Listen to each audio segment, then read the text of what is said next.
छोटा सा बोर्ड रेड़ी की छत से लटक रहा था। उस पर मोटे मार्कर से लिखा हुआ था, घर में कोई नहीं है, मेरी बूढ़ी माँ फालिज ज़दा है, मुझे थोड़ी थोड़ी देर बाद उन्हें खाना और इतनी ही मर्तबा हाजत करानी पड़ती है। अगर आपको जल्दी है तो अपनी मर्ज़ी से फ्रूट तोल लें और पैसे कोने में रैगज़ीन के गत्ते के नीचे रख दें, साथ ही रेट भी लिखे हुए हैं। और अगर आपके पास पैसे ना हो तो मेरी तरफ से ले लेना, इजाज़त है, वल्लाह खैरुर राज़िकीन।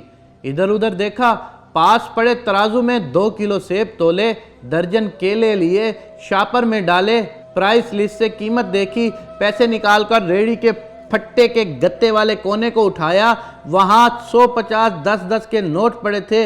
मैंने पैसे उसी में रखकर उसे ढक दिया। इधर उधर देखा कि शायद कोई मेरी तरफ मुतवज्जा हो और शापर उठाकर वापस फ्लैट पर आ गया।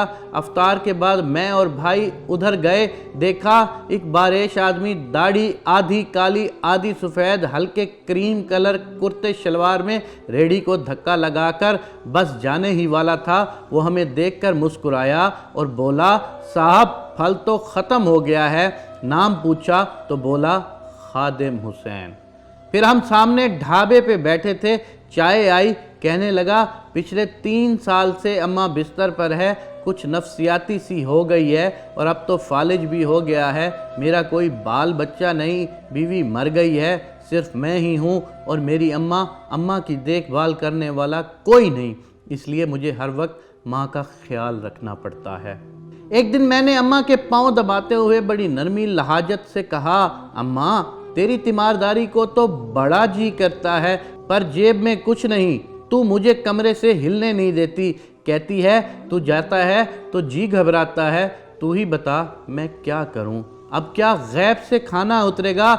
ना मैं बनी इसराइल का जना हुआ हूँ और ना तू मूसा की माँ है, क्या करूं? ये सुनकर अम्मा ने हाँफते कांपते उठने की कोशिश की। मैंने तकिया ऊंचा करके उसको बिठाया, टेक लगवाई, उन्होंने झुर्रियों वाला चेहरा उठाया, अपने कमज़ोर हाथ का प्याला बनाया और न जाने रब्बुल आलमीन से क्या बात की। फिर बोली, तू रेडी वहीं छोड़ आया कर, तेरा रिज़्क़ तुझे तेरे इसी कमरे में बैठ के मिलेगा। मैंने कहा, अम्मा क्या बात करती है, वहाँ छोड़ आऊँ तो कोई चोर उचक्का सब कुछ ले जाएगा।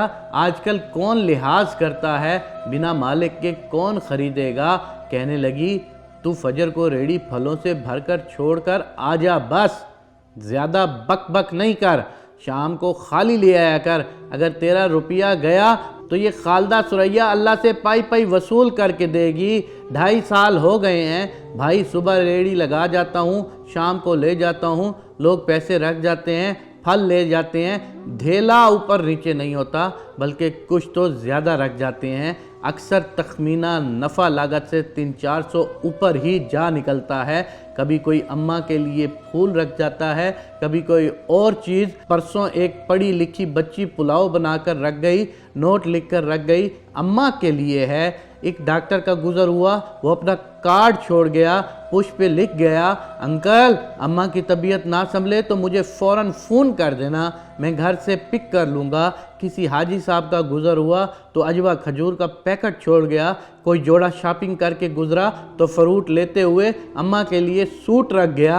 रोज़ाना ऐसा कुछ ना कुछ मेरे रिस्क के साथ मौजूद होता है। ना अम्मा हिलने देती है, ना अल्लाह रिस्क रुकने देता है। ये है मेरा तवक्कुल। अगर आप भी तवक्कुल अल्लाह करें तो तुम्हारे रिस्क का 1 रुपया भी किसी सूरत ना इधर हो सकता है ना उधर हो सकता है। अगर आपने किसी का माल नहीं खाया तो तुम्हारे माल को कभी कोई हाथ भी नहीं लगा सकता।